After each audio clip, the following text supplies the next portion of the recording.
Part 1.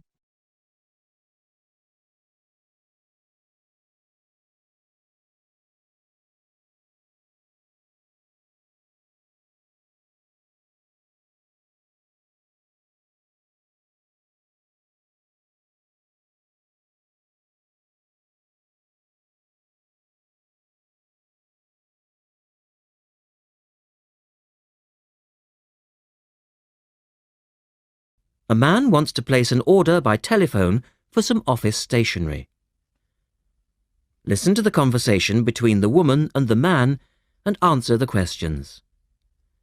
First, you have some time to look at questions 1 to 6.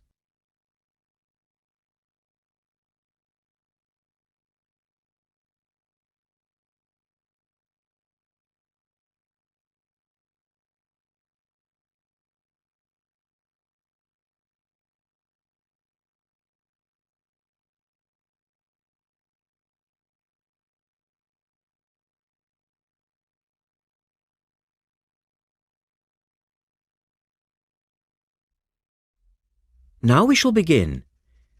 You should answer the questions as you listen because you will not hear the recording a second time. Listen carefully and answer questions 1 to 6.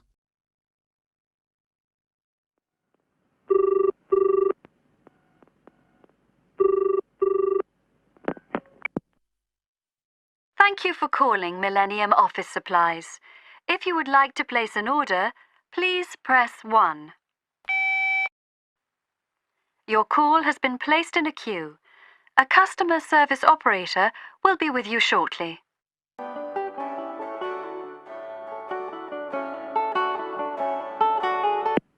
Gina speaking. How can I help you? Oh, hello. I'd like to order some stationery, please. And who am I speaking to? John Carter. Right. Can I just confirm your account number and the name of your company, John? Sure.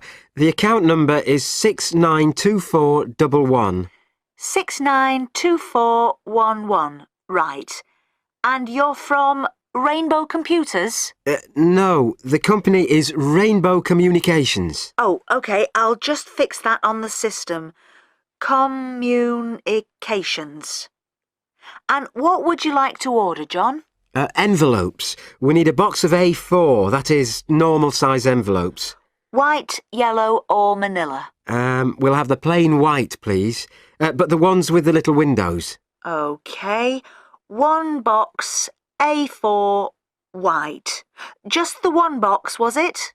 On second thoughts, make that 2 boxes. We go through heaps of envelopes. As a matter of interest, are they made from recycled paper? No, you can't get white recycled paper. The recycled ones are grey, and they're more expensive, actually. Right, we'll stick to white then. Something else, John? Yes, we need some coloured photocopy paper. What colours do you have? We've got purple, light blue, blue, light green, whatever you want, pretty much. There are 500 sheets to the pack. Right, let's see. We're going to need a lot of blue paper for our new price lists. So can you give us 10 packs, please? Make sure it's the light blue, though. 10 packs of the light blue. The woman asks the man if he needs anything else. Look at questions 8 to 10.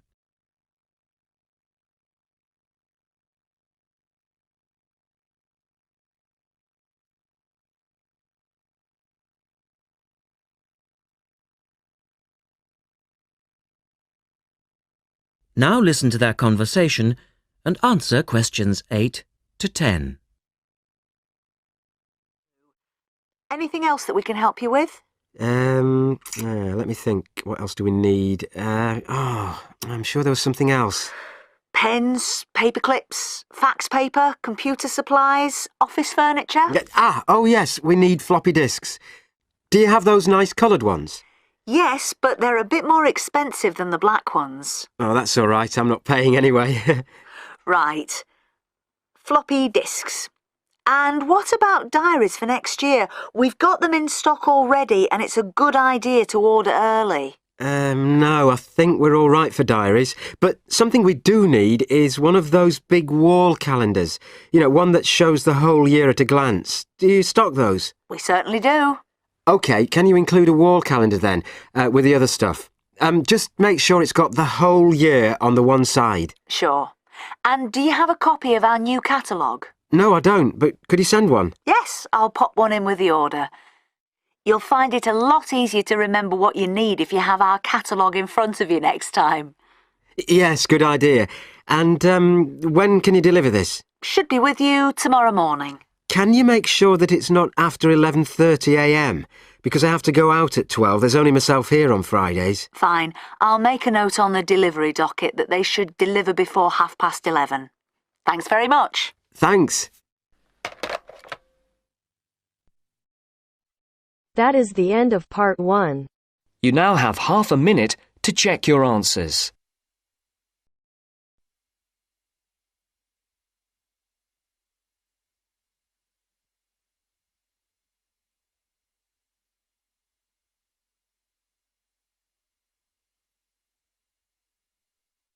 Now turns to part 2. Part 2.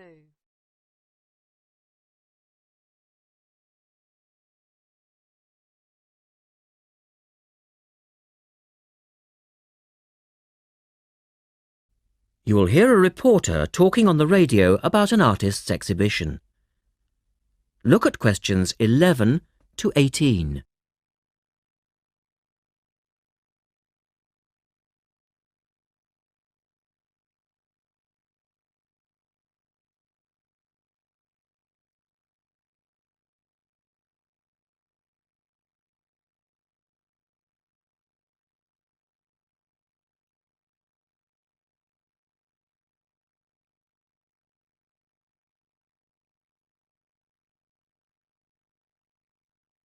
As you listen to the first part of the talk, answer questions 11 to 18.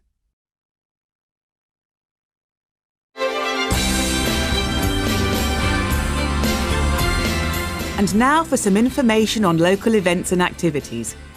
A couple of announcements for art lovers and budding artists alike. First, a new collection of artwork is going on show to the public next month in the form of an artist's exhibition. The exhibition will include many different types of art, over 100 different pieces by 58 artists from the local area. It's being held at the Royal Museum, which, for those of you who are unfamiliar with the area, is located opposite the library in West Street, right on the corner. The actual address is number 1 Queen's Park Road. It isn't difficult to find. The exhibition will run for 9 weeks and will begin on the 6th of October and continue until the 10th of December. So there's plenty of time for you to go along and have a look, and I'm sure that will be worth doing. What will you see there? Well, amongst the items on display will be some exciting pieces of modern jewellery, furniture, ceramics, metalwork and sculpture. To give you some examples, local artist Kate Main will be there to discuss her collection of pots and bowls that she has made to resemble garden vegetables. They're the sort of thing that would brighten up any dining table and range from things like yellow cabbage-shaped bowls to round tomato-shaped teapots. Prize winner Cynthia Corse will also be there to talk about her silver jewellery, all of which she produced using ideas from the rural setting of her country home. Some of her rings are quite extraordinary and have beautiful coloured stones in them.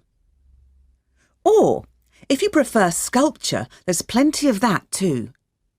Take, for example, Susan Cupp's sculpture of 25 pairs of white paper shoes. It sounds easy, but believe me, it looks incredible. All of these items, along with many others, will be on sale throughout the exhibition period.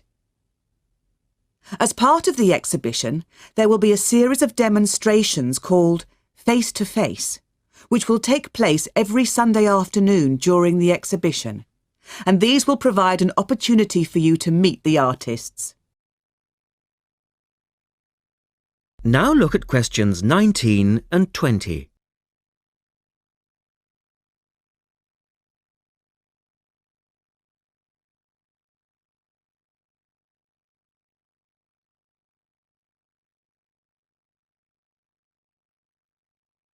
As the talk continues, answer questions 19 and 20. The second set of activities are for those who would prefer to indulge in some artwork themselves. The Artists' Conservatory are holding a series of courses over the autumn period. The courses cover all media and include subjects such as Chinese brush painting, pencil drawing and silk painting. All the tutors are experienced artists. Course sizes are kept to a minimum of 15, and there will be plenty of individual assistance. All the sessions offer excellent value for money and the opportunity to relax in a delightful rural setting. Fees are very reasonable and include the use of an excellent studio and access to the art shop, which you will find sells everything from paper to CDs. And they also include the provision of all materials. For more information on dates, cost and availability, you should get in touch with the programme coordinator on 4592 839 584 or go direct to the website, which you will find is... That is the end of part 2. You now have half a minute to check your answers.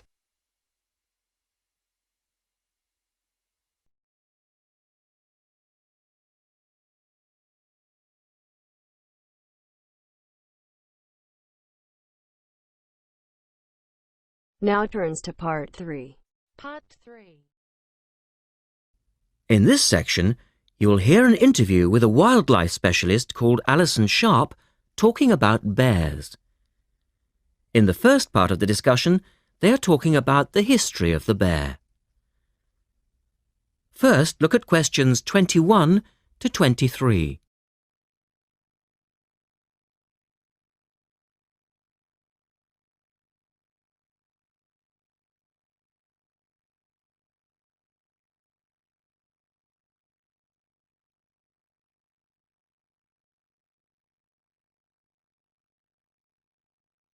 Now listen to the first part of the interview and answer questions 21 to 23.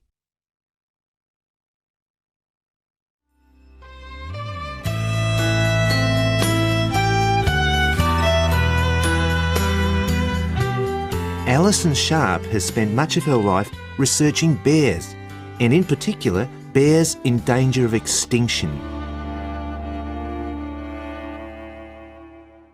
She is the author of a recent book on bears, and we welcome her to the studio today.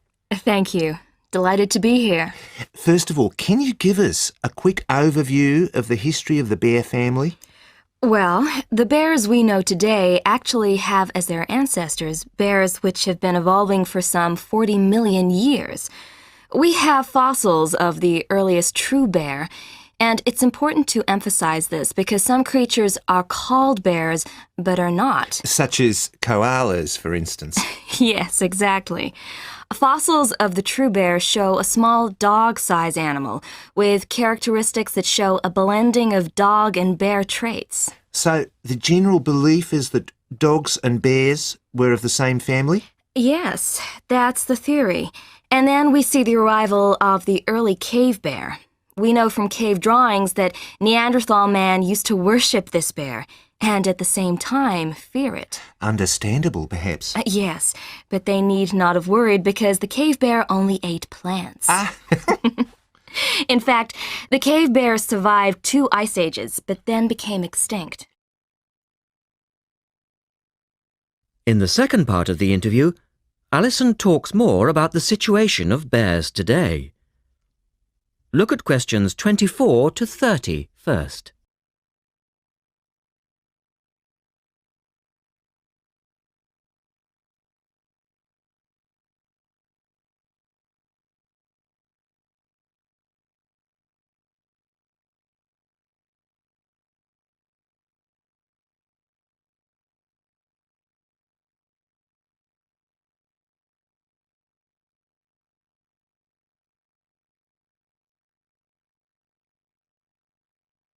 Listen carefully and answer questions 24 to 30.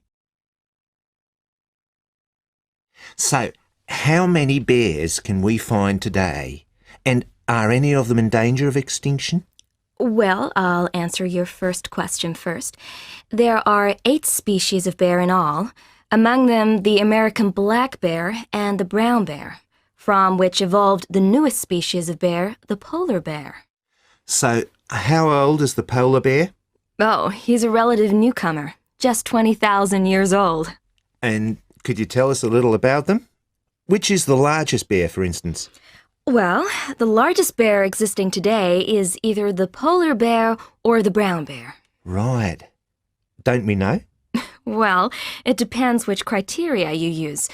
The polar bear is the heaviest. The male weighs up to 1,500 pounds, but his narrow body actually makes him look smaller than the much more robust brown bear. So, the brown bear appears the biggest. Yes. And the smallest?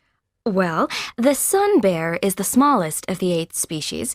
They only weigh between 60 and 145 pounds. That makes him a comparative junior. Yes. And then next we have the so-called giant panda. But that's a small bear too, comparatively speaking.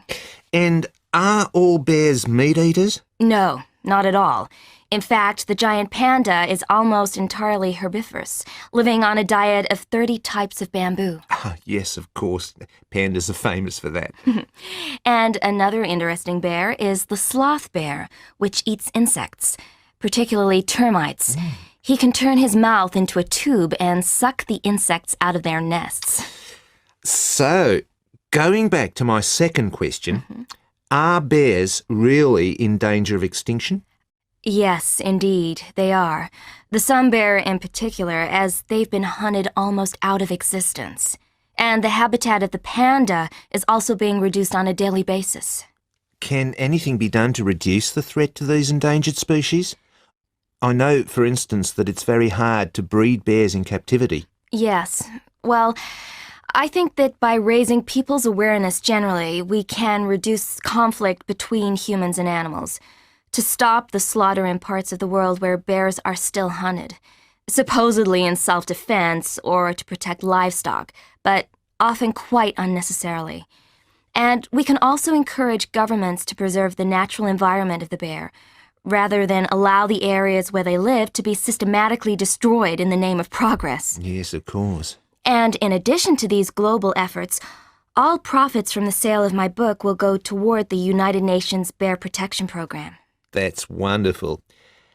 And with the news coming up, thank you for your time, Alison, and best of luck with the book. Thank you very much.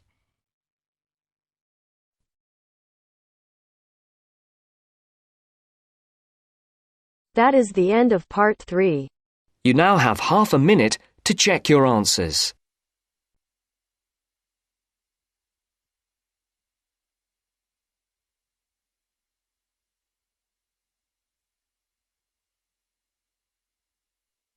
Now turns to part 4. Part 4.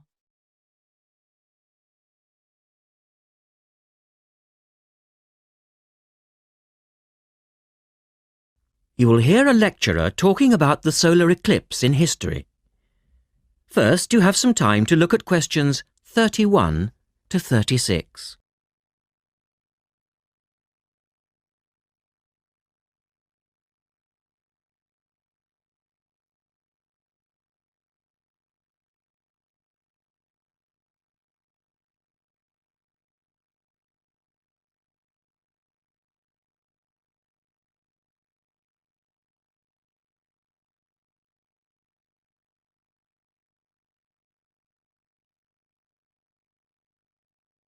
Now listen carefully and answer questions 31 to 36.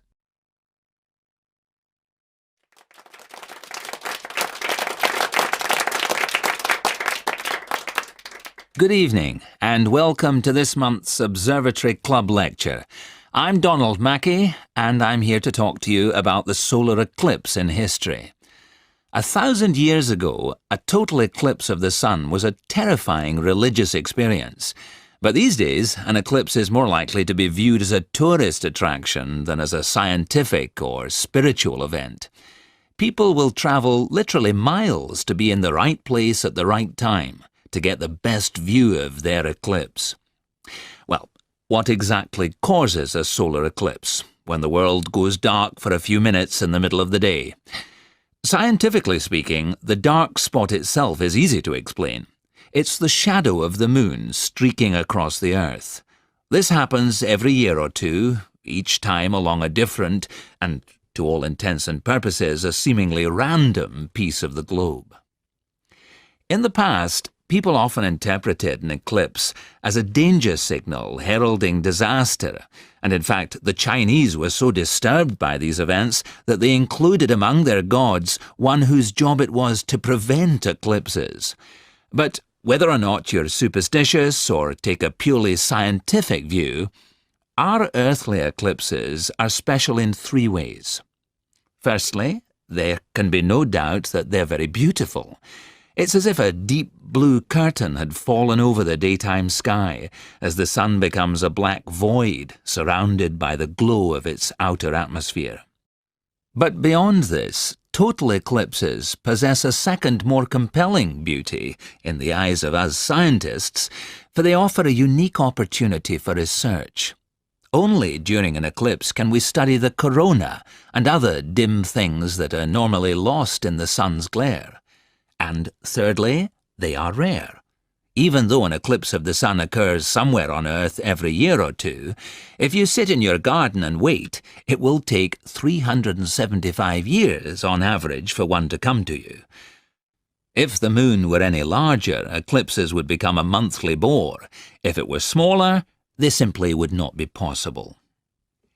The ancient Babylonian priests, who spent a fair bit of time staring at the sky, had already noted that there was an 18-year pattern in their occurrence, but they didn't have the mathematics to predict an eclipse accurately. In the second part, the speaker talks about a number of scientists. Look at questions 37 to 40.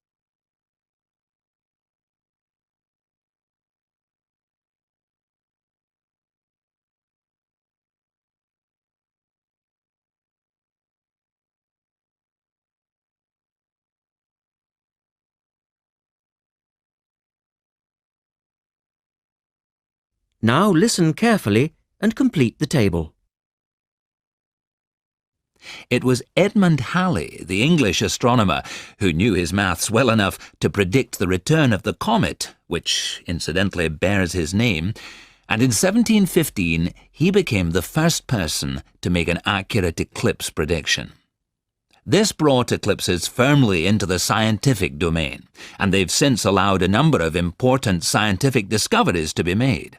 For instance, in the eclipse of 1868, two scientists, Janssen and Lockyer, were observing the sun's atmosphere, and it was these observations that ultimately led to the discovery of a new element. They named the element helium, after the Greek god of the sun. This was a major find, because helium turned out to be the most common element in the universe after hydrogen. Another great triumph involved Mercury. I'll just put that up on the board for you now. See, there's Mercury, the planet closest to the sun, then Venus, Earth, etc. For centuries, scientists had been unable to understand why Mercury appeared to rotate faster than it should. Some astronomers suggested that there might be an undiscovered planet causing this unusual orbit, and even gave it the name Vulcan. During the eclipse of 1878, an American astronomer, James Watson, thought he'd spotted this so-called lost planet. But, alas for him, he was later obliged to admit that he'd been wrong about Vulcan and withdrew his claim. Then Albert Einstein came on the scene. Einstein suggested that, rather than being wrong about the number of planets, astronomers were actually wrong about gravity. Einstein's theory of relativity, for which he's so famous, disagreed with Newton's law of gravity in just the right way to explain Mercury's odd orbit. He also realized that a definitive test would be possible during the total eclipse of 1919, And this is indeed when his theory was finally proved correct. So there you have several examples of how eclipses have helped to increase our understanding of the universe. And now let's move on to the social aspects. And I think you'll find... That is the end of part 4. You now have half a minute to check your answers.